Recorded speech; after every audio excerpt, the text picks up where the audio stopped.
You got your Bible, raise it up as high as you can as we make our confession. If you're needing a Bible, the ushers in the aisle, more than happy to lend you one for our short time here together on this morning. But raise that Bible up, your instrument of faith, your weapons of warfare. Raise it up and say, this is my Bible. I am what it says I am. And I can do absolutely everything that it says I can do. For I am a believer, and I'm not a doubter. And my life is getting better and better and better and a whole lot better after hearing the word of faith. Amen. Let's give the Lord a hand clap of praise. Of course, we have been talking about the family and actually for the last 3 weeks, and of course, this is our last week here. And so we have been talking about husbands and wives and children, and we touched a little bit on singles and so forth. We gave you some statistics, and actually we placed some things on the web for as far as prayers and so forth is concerned. And so today I'm going to pick up, this is our last week on dealing with the family.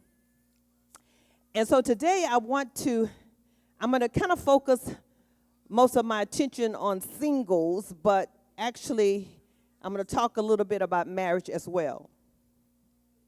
What I want to start off with is saying the other night I went to the web and on the internet, and so my father actually passed away when I was 13 years old, so I kind of consider myself growing up without a father.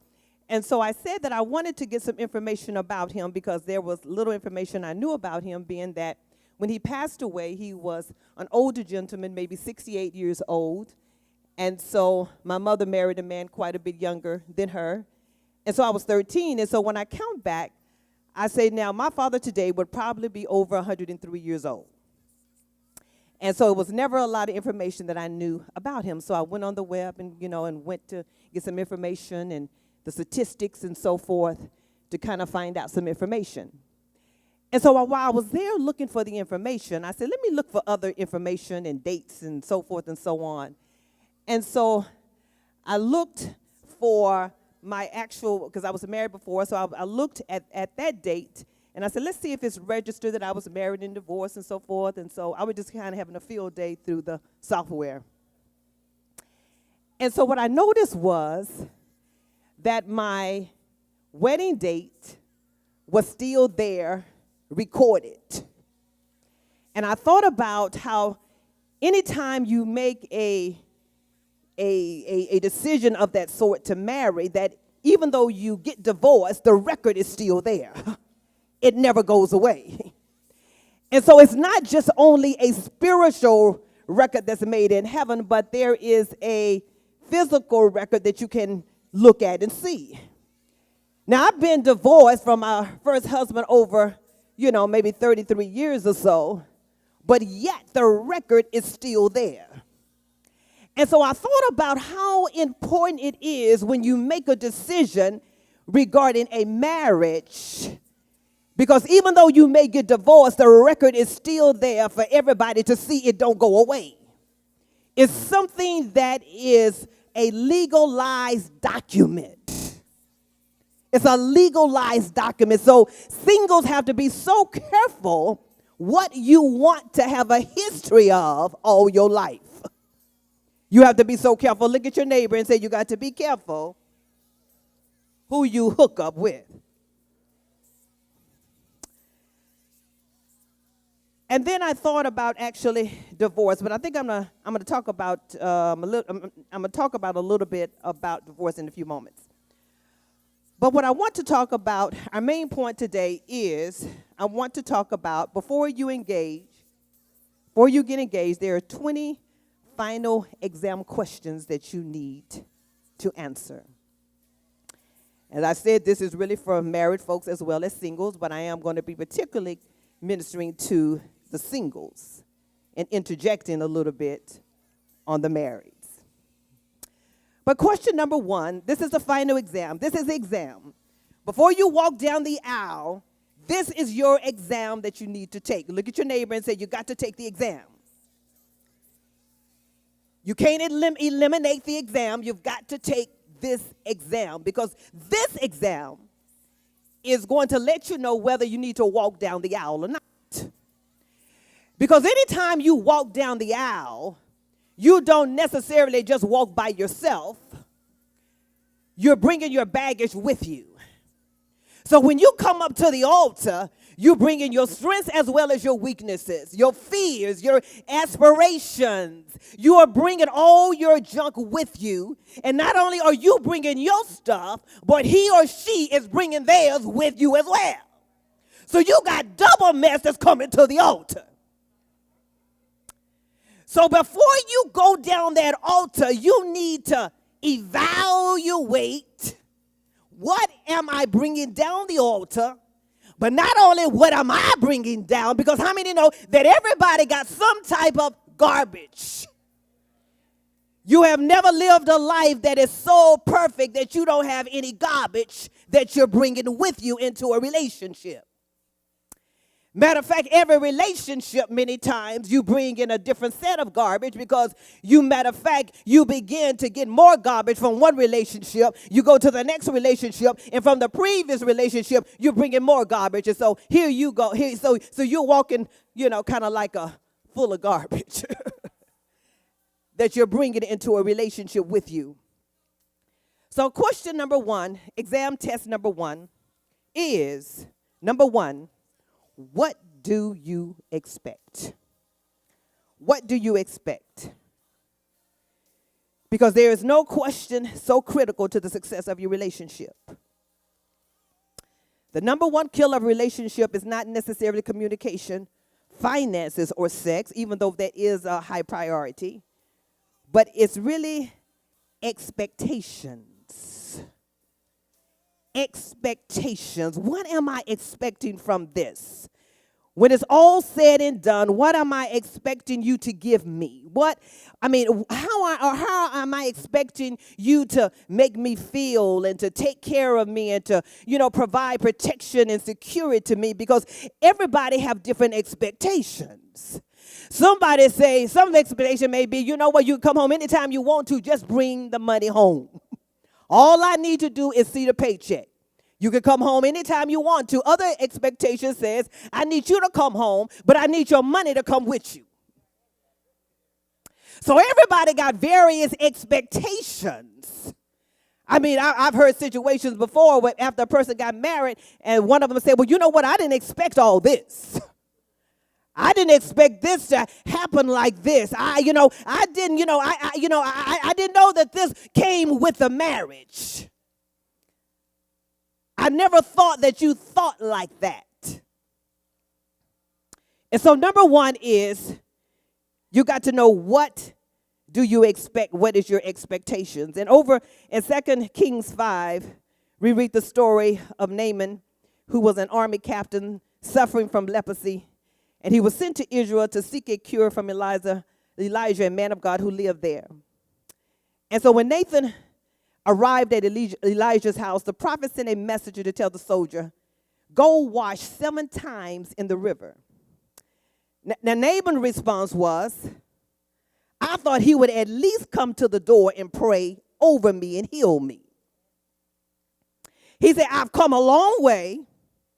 I thought he would at least come to the door and see me and heal me and lay his hands on me. I didn't never expect for him to tell his servant, to send a word by his servant, go wash in the water 7 times. He expected Elijah to greet him at the door, lay hands on him, but his expectations almost killed his deliverance. Because he couldn't figure out, now how in the world is this going to happen? Expectations. Look at your neighbor and say, expectations is very important. Number 2 is, of your final exam before you get married, is this: what are your most prized possessions? What is your most prized possessions?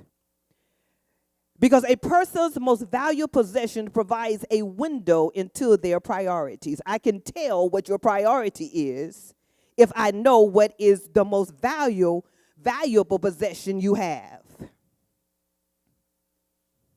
Number 3 is, where do you stand on faith?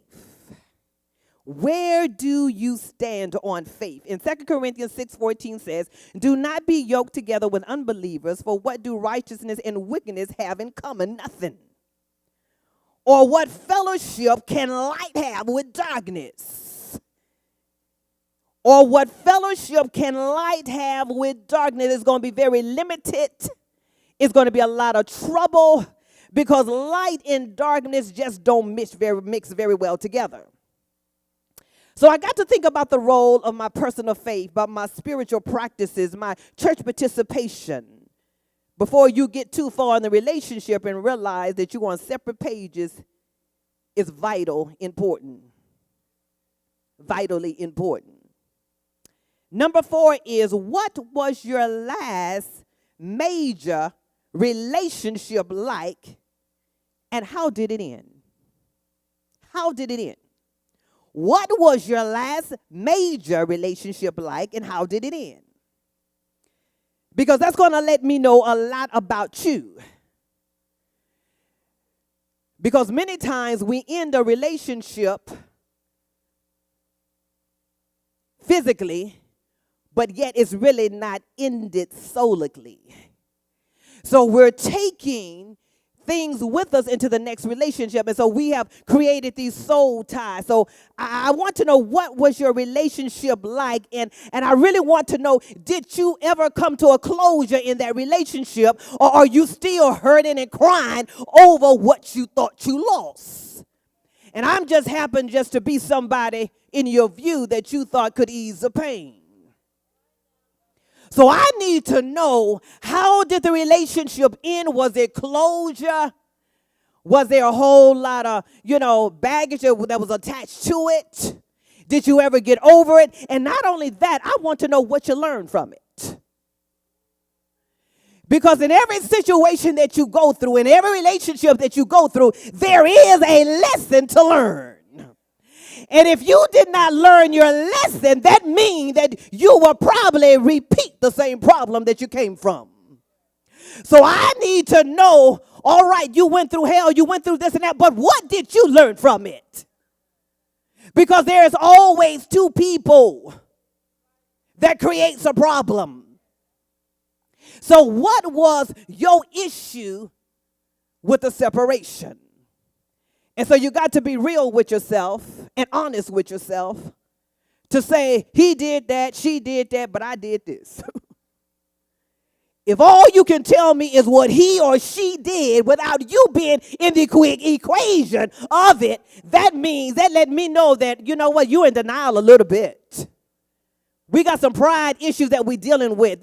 We got some things that we're not looking and being honest with ourselves about. So I need to know, what did you learn from the situation? And matter of fact, I need you to tell me what you learned. And if you had to do it again, how would you do it differently? I mean, you do your children like that. They sit down and they say, well, I did this, such and such and such and such. And you ask them, and you're not really convinced that they learned their lesson until you sit down and tell them, okay, now I know what you did, but what would you do differently? So you've got to know what a person would do differently than what he did. So what was your last major relationship like? And then the next one is number 5. What are your ideals about sexuality? You need to discover your idea of fulfilling sex life before you marry, not after. You cannot build a relationship around your sexual chemistry, because only about 10% of your time together will be spent in the thrones of passion wrapped up in each other's arms. 10% of the time. However, you must not ignore the sexual dimension of your relationship either. So we got to talk. We got to talk. And I always like to say it like that. You can't be so concerned what's between the legs and ignore what's between the head. I can't get so caught up of what you carry between your legs and ignore whether you can keep a job, whether you can fill out an application, whether you know how to deal with difficult situations. Because my time in bed with you is only 10%. I got 90% of time to live with you. 90%, that's a lot of time. I got 90% of time to live with you outside of the bedroom. So I can't, I can't make the bedroom some big, prerequisite of what the relationship should be or whether I should get into the relationship. And then you got to deal with other situations that may come up because your body never stay the same anyway. So what you could do 10 years ago, you may not be able to do now. So I still got to live with you. I still got to cook your meal. I still got to clean your house. I still got to deal with you regardless of what you can do in the bedroom, because I made a vow, I made a covenant. And my covenant was not only to you, but my covenant was to you and God. So when I walked down the aisle, it wasn't just you and me. It was me, you, and God that walked down the aisle. And so it is a covenant. And so that's what happened in the old days when the men and the woman, when they would get together and the hymen of the woman was broken, blood began to shed because it was a covenant. It was a blood covenant. And somebody was, outside of the door and say, okay, you're married now. You done laid with her. Now bring me the sheet. I need to see if there's any blood on the sheet. And if there was no blood on the sheet, the woman was killed. And so you got to be so careful who you make your covenant with. And so you got men breaking covenant with women all over the United States. And people wonder why they act the way they act, because they have linked up with them. Soul ties have taken place. Look at your neighbor and say, watch what you do. Watch what you do. So that was number 5. Y'all still ready for your test? Your questionnaire number 6 is, do you know whether he or she have HIV or AIDS status? I need to know whether you have HIV or AIDS status. I need to know that. I need to know it. I don't need for you just to tell me you ain't got it. We need to see the blood test. We need to know for sure that you don't have AIDS. Now, it's okay if you decide to marry somebody that got it. That's fine. But at least you need to know it. At least you need to know what you're dealing with before you get into it. If you got any type of disease, you need to know. The other person need to know. Now, you know what? I was crazy in my days, and I got AIDS, I got syphilis, I got gonorrhea, and you know what? I was just out there. So I just need you to know, what you getting into when you marry me. I don't want no surprises. I need to let you know what you're dealing with. And if you still love me, and and you decide to, that I'm the one for you, wonderful. But if you're not, and if you can't deal with that, that's fine too. You're free to go. But at least give me the respect of knowing what I'm getting ready to align myself with. Don't let me, wake up, 5 years down the relationship, 10 years down the relationship and start feeling things in my body. And then you say, oh, I forgot to tell you I had AIDS. Lord God have mercy. I forgot to tell you. I told you everything but that. That's the one thing that I forgot to tell you. No. Many times at that point, the guns may come out, the rifles may come out, the knives may come out. So let's be honest. So the Centers for Disease Control and Prevention estimate that more than 1.2 million Americans are HIV positive, with roughly 25% unaware of their status. African Americans comprise the largest population segment, with about 4,000 positive individuals, followed by Caucasians, with is only just a few thousand less. Number 7 is, what are the secrets that you keep? What are the secrets that you keep? And then, will you trust me to keep them too? If you murdered somebody back in 1957 and you expect me to keep it a secret along with you, I need to evaluate and reconsider our union together. What are the secrets that you keep? Will you trust me to keep them too? If you molested your sister 15 years ago, and we have kids together, daughters together, children together, I need to know that. Because I need to know whether this demon is going to kind of prop up again when you look at our child together. I need to know what I'm dealing with. I need to know that. I need to know what demons I may be possibly engaging with you 15 years from now that I couldn't necessarily see at the beginning.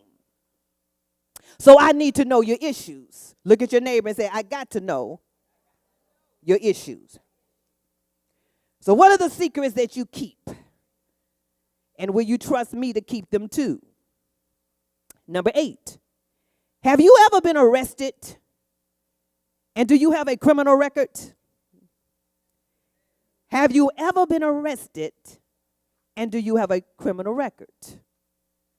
If you're planning on spending the rest of your life with this person, you deserve to know all of them, including the shadows. Including the shadows. Number 9 is, do you have children or other children outside of marriage?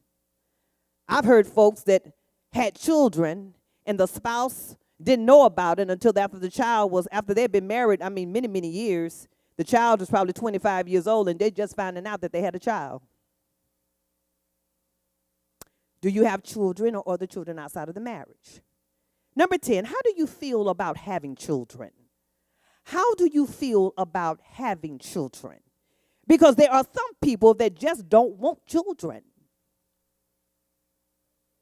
And there's nothing wrong with it, because if you don't want them, you don't need them. So everybody don't want children. They think because they're married, automatically children come along with the equation. But everybody really don't want children. They don't really want the headache of dealing with children. Or they may be too selfish and they don't want to incorporate anybody else in their life that they got to deal with and look after and take after for 18 years. But now we know it's over 18 years. Sometimes it's 35 years and 40 years.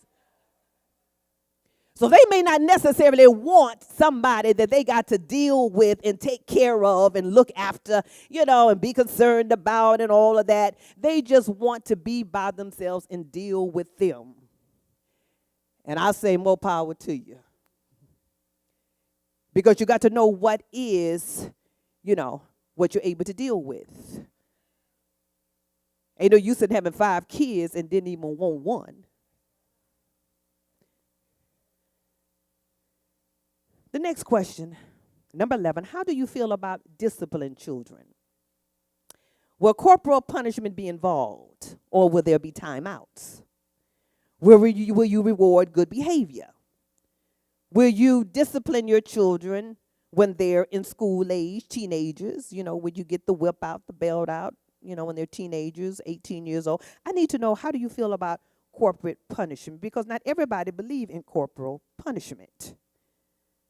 And of course, I am the persuasion that everybody don't necessarily need corporal punishment. That should be the last extent. It shouldn't be the first thing that you do. Number 12 is, what are the roles of a husband and a wife for you? What is the roles of a husband and a wife for you? Now, this question gets back to the nature of individual expectations. So do you have a traditional role in mind where a male, he's the breadwinner, and a female, she's a homemaker? Or do you have a contemporary view of roles with both spouses working outside of the home? Or would you have a progressive view that includes a stay-at-home dad raising the kids while the mom provides income through her career? That needs to be talked about. Because you can get married and the man or the wife can say, no, I didn't expect to go to work. That wasn't part of my expectations. And the husband can say, you know what? I've had women take care of me all my life, and just because I'm married not going to change things. I still expect you to go to work, and I'm going to stay home. So you got to find out what is the expectations when it comes to our role as male and female. And then number 13 is, what role do you see your parents, siblings, and extended family playing in your relationship? Very, very important. Because when you marry people's family and you marry their neighborhoods. When you marry somebody, and I know they always say, when you marry just the individual. You don't supposed to marry the family, but that's not true. When you marry their mama and their daddy, and sometimes their ex-in-laws, and sometimes the neighborhood. So you got to know who you marry and who is getting in the bed with you. All of y'all is getting up in there with you. You need to know that. You need to know that. And then not only that, you need to actually sit down and say, we're at the dinner table. Who is at our table? Who is at our dinner table, and where are they on the table? I need to know that. I need to know that when I have an issue, are you going to call your mama or your daddy to get advice? Or you going to call your ex-girlfriend that you really haven't gotten over yet? Or you going to call them and get advice about us? So I need to know the first person you call when things go bad. Because if it's not Jesus, we got a problem. If it's not Jesus, we got an issue that we got to deal with. I've got to know who you gonna call when life is not going the way you thought that it should go in our marriage or relationship. Who you gonna call on the phone? Who is the first person you gonna call? Who is the person you gonna text? Who is the first person that you going to get on Facebook with or email about? Who is the first person? Because that's going to let me know who you are aligned with.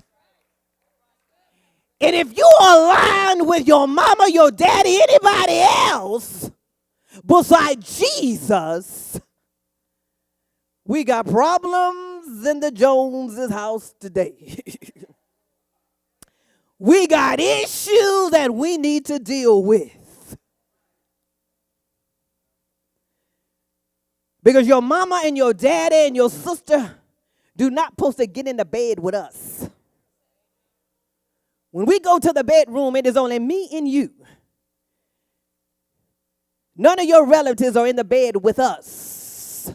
So why bring them in our issues and our problems? They're not even in our more intimate dealings. But yet you feel that you can bring them into our relationship when we have issues. That just don't look right to me. That just don't sound right. Something is wrong with that picture. I need to know how you going to deal with life crisis. I need to know how you going to do when you ain't got enough money to pay your bills. I need to know what you going to do when you are tempted, by looking at somebody. What are you going to do?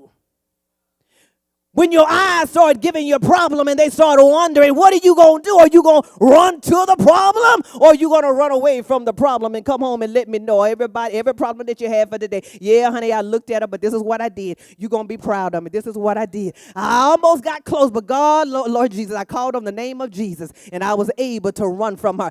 But I need you to pray for me now. Tomorrow is another day. And I don't know quite how I'm going to deal with it tomorrow. But I thank God that you're going to be my intercessor. And if I got an issue, I'll call you right up. Keep your phone right by you.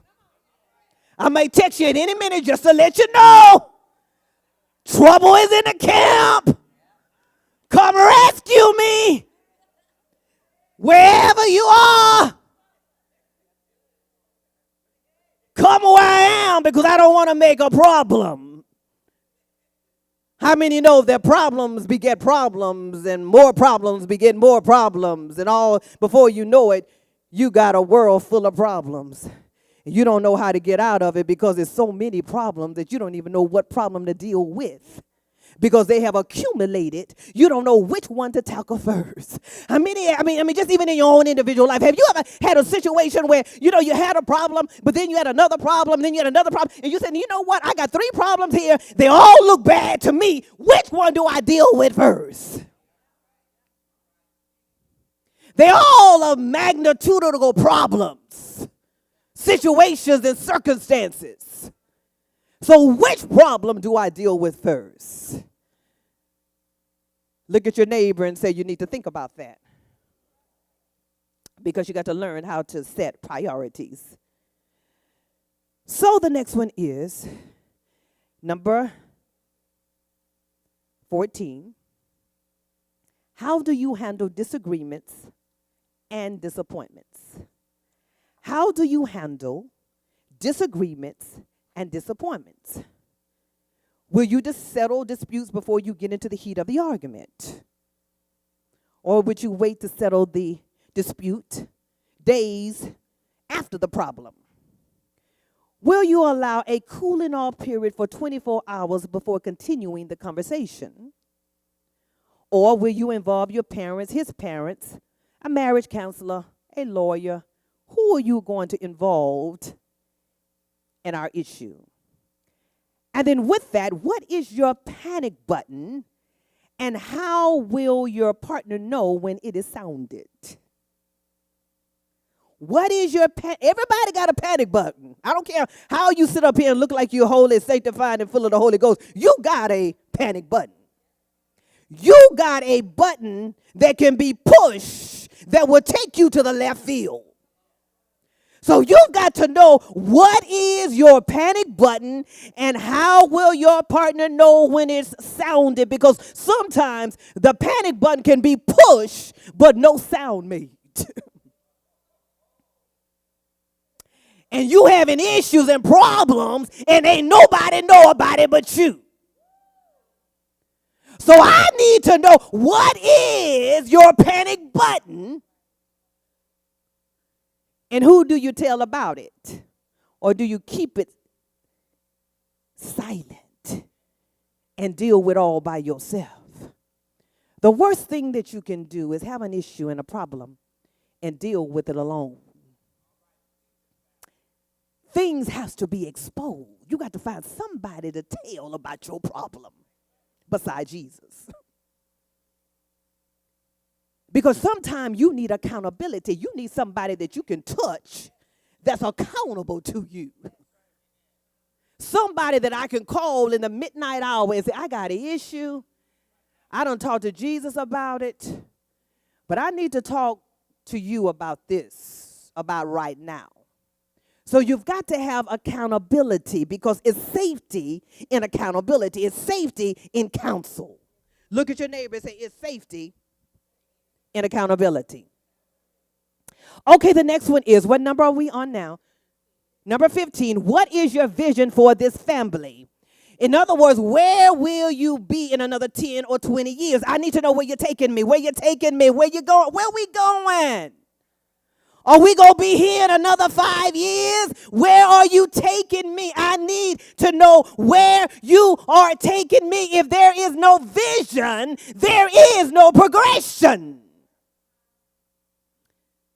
So I need for you to vision cast our family. Number 16, how satisfied are you with your present career? I don't need to know that you hate your job when we got a house note to pay, 5 kids, and you decide that your career is not all that you want it to be, and you're ready to, jump ship from your job and go to another career and go to school. And we got bills to pay. I need to know, how satisfied are you with your present career? And if you're not satisfied, I need to know what you're going to do about it. Because so maybe I need to marry you once you get into your career. If it's going to take you, if it's going to take you 10 years to go to school and I have to take care of you, I need to know that. I need to know what you are not able to contribute to the house. And then number 17, what is your debt to income ratio? What is your debt to income ratio? Because most financial experts will recommend that your ratio be 30%, 36% or less in order to apply for any type of mortgage lender. So I need to know. I need to know if I'm not going to get a house until another 10 years. I need to know that. Or I need to know whether I'm going to take care of it and, join forces with you to eliminate the debt that you and your ex made. I need to know that. And I need to know how long it's going to take to do that.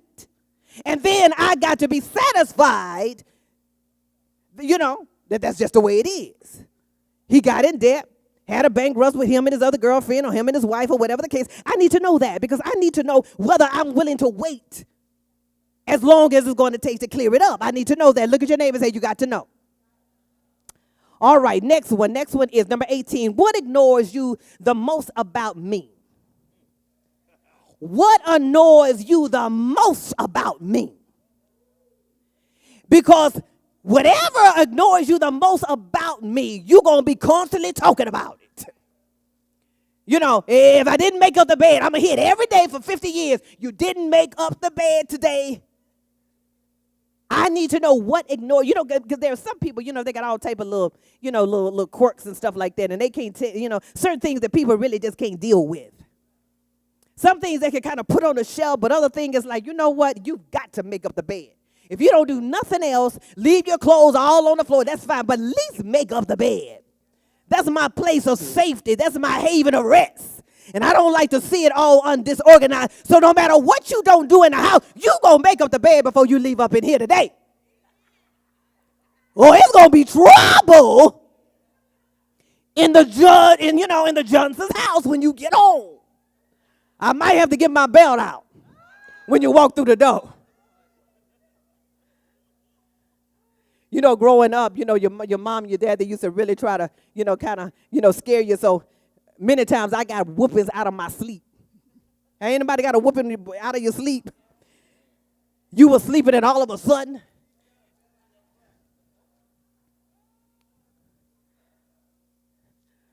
Next one is 19. What is your normacy? What is your normacy? Because each of us brings a different idea of normacy into our relationships. They are rolling in the same boat, but often in different directions. I can be in the same boat with you, but going in a completely opposite direction than you're going. So what is your normacy? Some normacy for folks is that they just don't talk. If a situation takes place, they just don't talk. I mean, everything is shut down for about, 24 hours. And if they don't feel like it, they may take it another 24 hours. And if they don't feel like it after that, they may go a whole week without talking. That's their normacy. They grew up not talking. And when situations take place, they just don't talk. They just shut down. I need to know about that, especially if I'm a communicator. I need to talk these issues out. I need to know what's going on. You got to lay it out. You're going to tell me something up in here tonight. I need to know. Before I go to bed, I need to know what's the issue. So you need to know what their normacy is. What is your normacy? What is your normacy? What is your normacy? And so we bring baggage to our relationship, whether they are conscious or not. And then our personal histories, experiences, and personalities carry a combined weight that influences every area of our lives. Our history, my experience, and my personality, all of those, they carry a combined weight that influence every area of my life. And so we generally have different traditions and conflicting ideas. And so I need to know, because divorce comes, most people jump because too many things hit them at the same time. They jump because they're afraid that the future holds no newness, no release, no hope of happiness, or no sense of growth. And so they feel stuck and cramped in quarters, afraid of the darkness in their burdened soul, and they want out. They feel left with no solution, and they abandon the relationships, and so they jump the ship. Number 20 is, do you forgive easily? Do you forgive easily? We all may make mistakes. Over Luke 23:34 it says, Father, forgive them, for they know not what they do. Grudges spread through a marriage or relationship like cancer invades our healthy cells, attacking organs at a rapid speed. And depending on the type of cancer that you have, will invade quicker organs than others. If you lose, this is very important. If you lose your willingness to change, you have lost your willingness to survive. If you lose your willingness to change, you have lost your willingness to survive. This includes humility and ability to admit our mistakes and ask for forgiveness. Before you marry, creating yourself an openness to change and an understanding that you're able to be corrected. Believe it or not, it's easier to jump off the boat than it is to get back on the boat. Amendments need to be made in order to accommodate the growth, change, and development of a new time and new issues. So amendments need to be made in the relationship. You don't necessarily need to jump off the boat. We just got to put in some amendments. You don't have to destroy your entire constitution just because new needs come to light. If you're willing to amend it and grow, it may signal a whole new era in your life. So you don't make permanent decisions over temporary circumstances. You must be careful that in claiming your space, you don't fool around and show your spouse how to live without you. That's a really good one. I need my space. All right, I'm going to give you your space. You go live there and I go live here. But what you're doing is you're showing your spouse that they can really live without you. I don't live without you for 3 months. I don't need you. If I can make it without 3 months without having you with me, I'm going to be all right. So you can't be so quick to say, well, you know what, I'm leaving. I'm getting up out of here.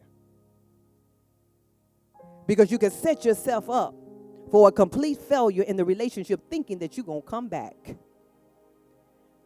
Because you always leave and you always come back. And he or she is always there waiting on you to come back. Look at your neighbor and say, watch out. Look at somebody else and say, watch out. Sometimes what we perceive as a need for space is really a need for respect. Powerful. Sometimes what we perceive as a need for space, I need my space, get up out of here, I need to breathe, is really a need for respect, for direct communication, both asking and receiving, and for change. My final words to you: don't trust anybody who have not been tested. Don't trust anybody who have not been tested. Another thing is, God don't protect you from problems, but he proves you through problems. God will use no one that he did not test. I thought about the Terminator.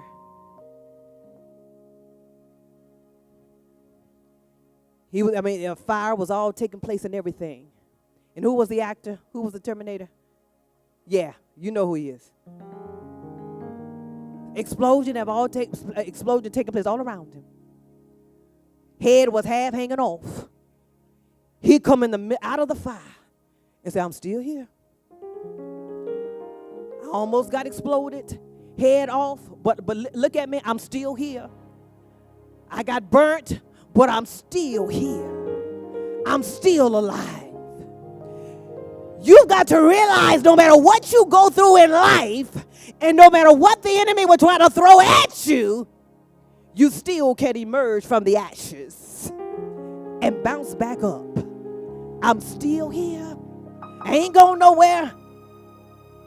My limbs are broken. My ankle is tired, but I'm still here. I'm emerging out of the smoke. I'm emerging out of the ashes. I'm emerging out of the debris. I'm still here. Well, look at your neighbor and say, neighbor, I'm still here. And then one other thing, a question I want to ask you before we close. Do you love God? But not only do you love God, do you trust him? Many say, I love God. You know, I love you, I love you, I love you, I love you. But do you trust him? Do you trust him with your future? Do you trust him with your finances? Do you trust him with your spouse? Do you trust him with your life? I love you, but God, I don't know if I can trust you with that right there. That's a little bit too close to the heart right there. I don't know. I can trust you with that over there, but I don't know if I can trust you with this over here. So anytime before I get into a relationship, I need to be able to trust God with every fiber of my being. I need to know that I have safety in him, which is the 4 basic needs of life. I need to know I got safety in him, I got protection in him, I got acceptance in him, and I got purpose in him. I got safety, I got protection, I got acceptance, and I got purpose. And if me and you both got that, we got a better chance of surviving our marital relationships. They say less than half marital relationships survive. Half marital relationships survive. So that means I got to do my homework. I got to do some stuff. Let me tell you something about this divorce as we close. There is no difficult thing as a divorce because it is the death of something. And many times it's worse than physical death because divorce is a death without burial. You can bring closure to it, put it in the ground if there's a physical death. But you can't put a divorce in a hole because they just keep resurrecting. You go to the grocery store and there they are. You go to the kids' school and there they are. They keep resurrecting. You can't put a divorce in a hole. It's everywhere. It's all around. The documents that I told you. I've been divorced over 33 years.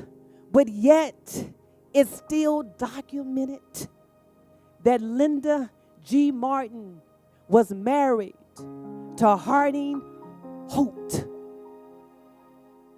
I can't erase it. I can't call the statistics. Can you please take that out? We divorced. We've been divorced over 30 years. Why do you still got that in your record? I can't do that. It's sealed. It's a document. Be careful who you line yourself up with. Be careful who you say I do to. Because you don't realize what all those I do's include. Be careful who you come down the aisle with. I mean, if we was living back in the Bible time, I mean, you could just get a divorce because, you know, y'all just didn't get along.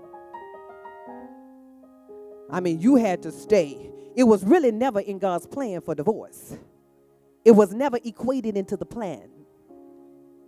And so they came up with, they said, well, then, okay, if you're going to get a divorce, at least one of y'all commit adultery. At least that. At least that. If we lived according to biblical standards long time ago, I believe we'll have less divorces and more marriages that last. Because we ain't jumping off ship when things, you know, it's not comfortable, when things don't go the way we want them to go. So, today, we have completed the family series. It's been powerful. You need to make sure you get all the CDs. I tell you, it's been powerful. We covered a whole lot of stuff. Well, anybody ready to get married? All right, we got a few takers. Anybody ready to get married? I want to scare you a little bit because I want to make sure before you entertain marriage that you know what you're getting into. That you don't half-heartedly go into it expecting a favorable outcome when the foundation is not solid. Everything that stands and lasts is built on a foundation. You have to make sure your foundation is solid and secure first. Because if I build on something that is supposed to last and I'm shaky, it's going to come crumbling down. It got to be secure and it got to be solid. Well, how many married folks do I got in here? All right. Did y'all get anything out of it? How many single folks? I know y'all got something out of it, right? I know. All right. Who's coming up? Pastor Jerry. Give her a hand clap as she comes.